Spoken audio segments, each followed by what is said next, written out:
Hello there and welcome back to another review. So today we're going to be having a look at a film that I remember very, very, very much and very fondly from my childhood, and that is Lawnmower Man, made in 1992 and directed by the same director as Virtuosity in Leonard. This was one of them movies that I caught late one night on TV, and I always remember the video game for this on the Super Nintendo. I'm not sure if any of you remember the Lawnmower, the game that was on the Super Nintendo. I remember that very vividly as well. So I always associate this movie with that 92 period when the Super Nintendo was absolutely a huge part of my life, gaming, that kind of thing. And like I mentioned, with films like Virtuosity and movies of that nature, really channeling into sort of the technology of the time, bit sort of gaming culture, that kind of thing. Like, I always remember images from the movie in like Nintendo magazine or some video game magazine, because any movie that was slightly inspired by or had anything to do with video games or, you know, visual effects, they always sort of reported on it and reviewed it. And like I say, with Virtuosity, it really does go into that whole VR 90s CGI, and it's very, very, very much a movie of the time. And I absolutely love this movie. I've always had a fondness for this movie. It's one of the movies that I did catch. It was just late one night on TV, and I started watching it, couldn't stop watching it, and I've loved it ever since. It's I really am very fond of this movie. Absolutely love it. I know people hate it and are not big fans of it, but I think it's fantastic. I will not be reviewing the standard movie today. I'm going to be actually looking, for the purposes of this review, I'm going to be looking at the 140-minute long director's cut, extended version. It's based on a Stephen King short story of the same name, but I think he wanted nothing to do with this movie and even sued the filmmakers to have his name removed from the advertising and posters for quite a hefty amount, I think. Starring Pierce Brosnan and Geoffrey, I think the movie holds up really well. I think it doesn't slow down at all. I think the pacing works. I think both actors play their respective parts of Job and Angelo really well, by Fahey and Pierce Brosnan respectively. There are plot holes. Yes, it is not perfect, but it is a film that is very much of the time. It's one of them movies that I actually view as a classic movie now. I doubt anyone else or few people would, but to me it's a classic movie. There is a sequel as well, but it's a different thing completely. But no, Lawnmower Man, there's a lot going on with this film, but I absolutely love it. I absolutely love it. So if you like The Lawnmower Man and it's a film you love as well, then make sure to leave a comment below, if you can, because I'd love to see if there are actually other fans of this movie out there. The movie had that perfect balance of character, story, visual effects, and whilst dated now, everything about the film is so 90s. It really is it's just 90s running through it. Reminds me, whenever I watch this movie, of the TV show Reboot. Do any of you remember the kids' TV show Reboot? Not even sure if any of you remember that. It was a real exciting time in video games, and it's why the 80s and 90s will always be two of my favourite eras, just ever, because there was just so much happening. Technology was changing, video games were changing. It wasn't just your standard 2D platformers anymore. Things were changing. PlayStation wasn't long off, and it was a real exciting, a real buzz time. One of the movies that, if you liked this type, like, think of films that come before it, in terms of movies like Tron, War Games with Matthew Broderick is another one, then you'll find a lot to enjoy here if you like sort of them kind of gaming or computery type of movies that come before. The film was never going to win any Oscars, but I think it's a really solid sci-fi thriller. It's a really solid sci-fi thriller with some great 90s special effects thrown in, hints of like gaming culture as well. And it's, as I say, it's silly, but it's good fun, and it's a really enjoyable film. So we meet Dr. Angelo, played by Pierce Brosnan. Virtual reality has become a new thing, and he works for VSI, which stands for Virtual Space Industries, and Angelo is sort of making chimps more intelligent using VR. Though the company, or the shop as they are known, wants it for military purposes, as they always do, these companies, don't they? It's always for military. It's always that is their purpose. So one of the chimps, Roscoe, breaks out and thinks all the real people are part of this game in VR, and he starts killing them, sort of like a homicidal monkey version of RoboCop, actually, if you could imagine such a thing going on. So Roscoe breaks out, not sure who. Look, when later on it is revealed this place has loads of not sure sort of who let him out or how he got out, because this place, it reveals later there's loads of security there, but for whatever reason this chimp manages to just get out so easily. You don't see any of the security though until like the end of the film. Roscoe finds Job in his like hut which lives next to a church, who is like sort of the local lawnmower man and has a low IQ, and he's sort of like mentally challenged. The hut is next to a church and run by Father McKean, who phones the police. Job thinks the chimp is a character from one of his comics called Cyberman.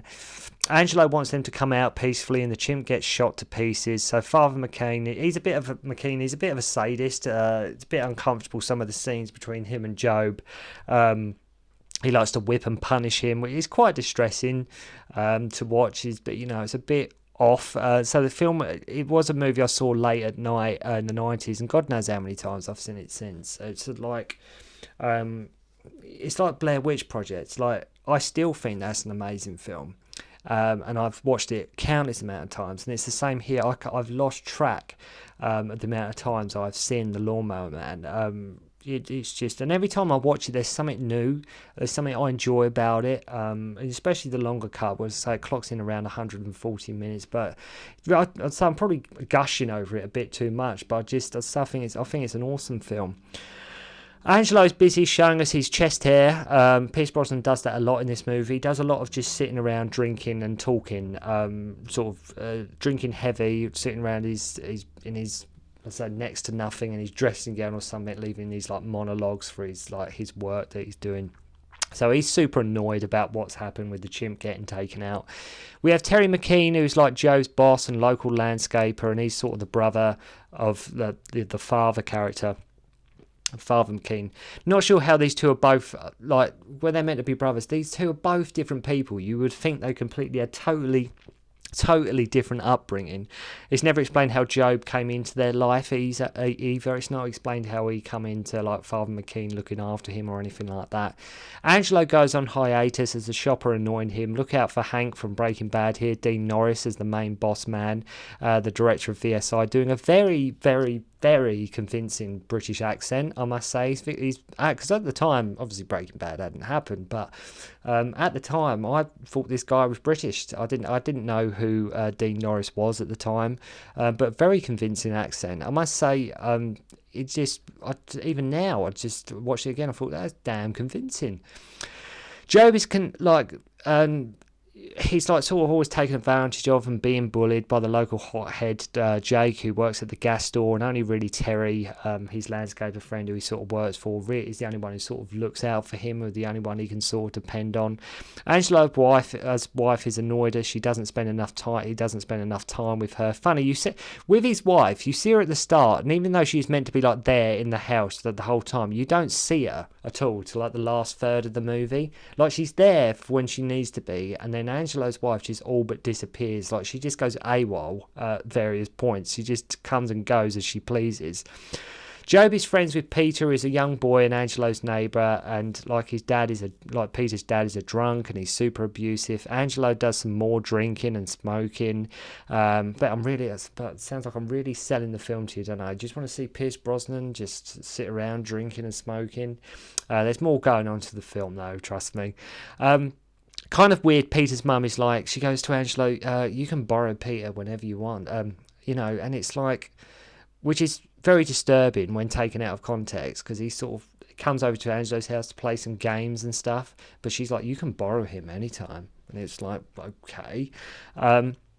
So it's a bit weird, taken out of context. So basically, Angelo wants to continue his work on his own without VSI's interference, and has the idea of using Job as a test subject to see if he can make him smarter, basically. So he's like sort of carrying on with his work.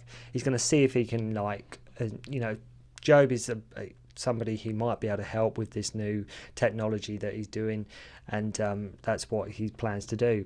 Angelo says to Father McKean he will make a contribution to the church if he can borrow Job, so he injects Job with drugs and gets him to play some crazy VR to see how he will react, and his brain responds super well to the treatment.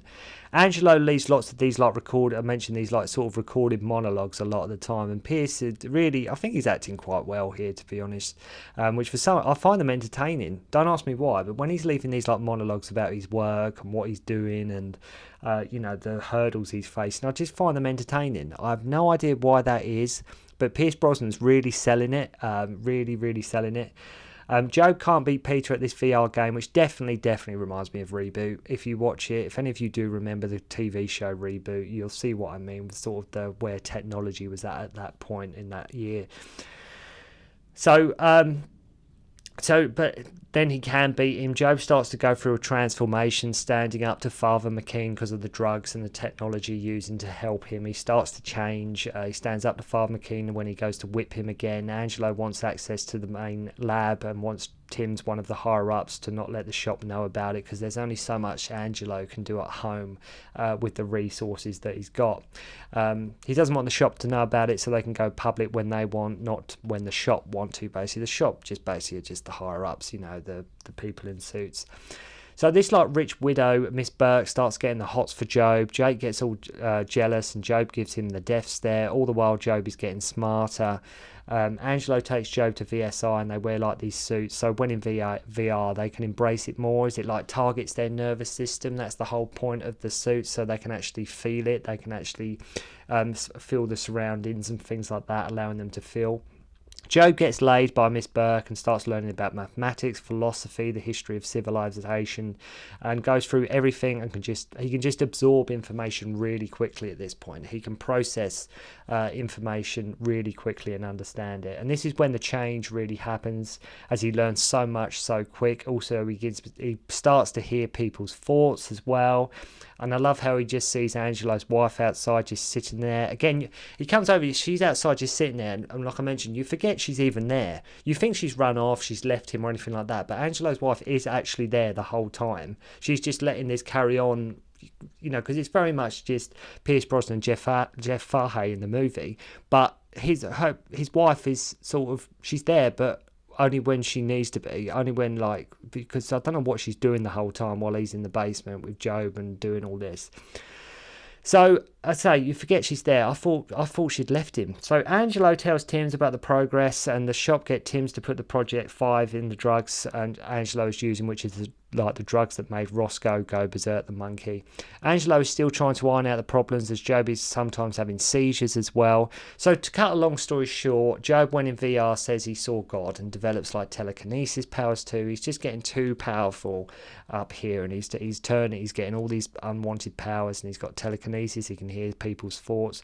Job takes Miss Burke to the facility. Now, would Job have really been allowed in without Angelo at this point? Because usually it's Angelo's project. Angelo's, the doctor, he's the guy in charge. Job is just able to bring Miss Burke there quite easily. I thought, unless he could control the people with his mind, but you don't see that. These two just walk in. I'm not sure if he would have been allowed in there without Pierce Brosnan there.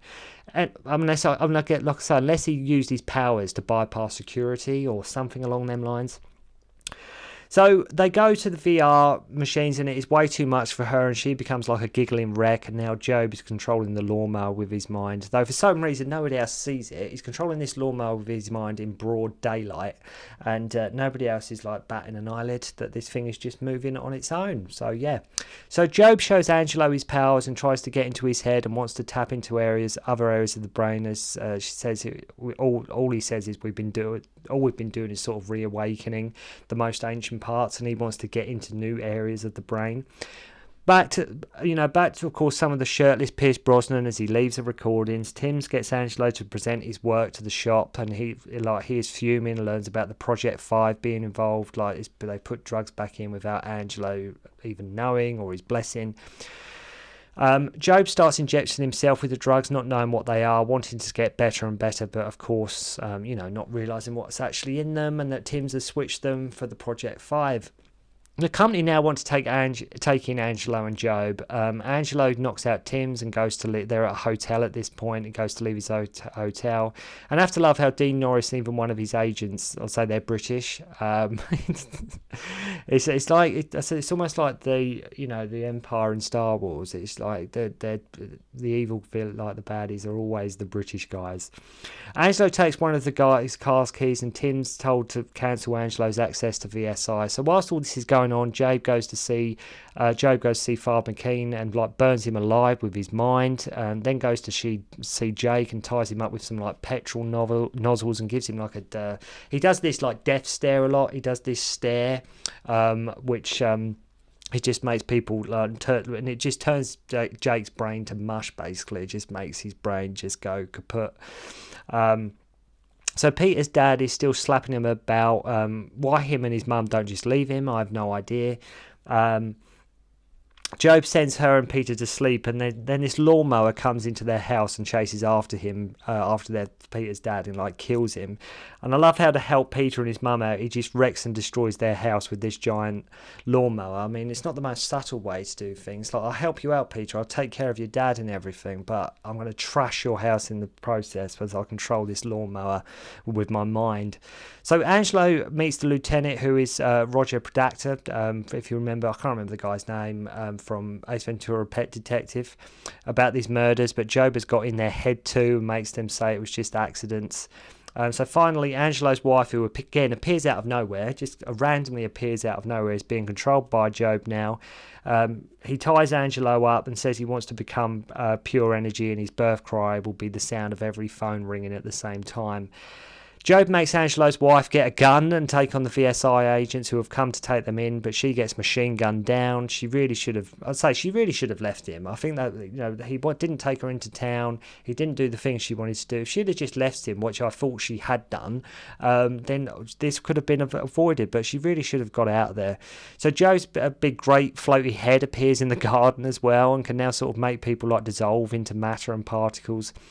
Job leaves Angelo tied up at his house and wants to get into the mainframe at VSI so he can find an exit, basically to get out into other systems. He's going to sort of go into the machine, so he's sort of put his mind in there so he can sort of go into other systems, into the outside world. So Peter frees Angelo, though for some reason his wife has disappeared, as Peter doesn't mention a dead body outside. Peter's come in. I saw he would have seen Angelo's dead wife on the porch outside. Doesn't mention anything about that, and suddenly at VSI had loads of guards and security, whereas up to now, like I mentioned, they've had only about 3 guards, but now they've got like an army full of guards at VSI. Angelo finds some bombs in like the shop's van. Okay, I don't know why they've got some bombs there, but he finds some bombs in this van. And why does Job need Terry to drive him to VSI at this point? Surely Job can drive or could even control the vehicle with his mind. So why does he have to bring Terry McKean along to take him to VSI? He could drive himself, he could drive the vehicle himself, but for some reason he brings Terry along. No reason for him to get Terry to drive him, who ends up inadvertently getting shot, by the way, sending Job into a rage.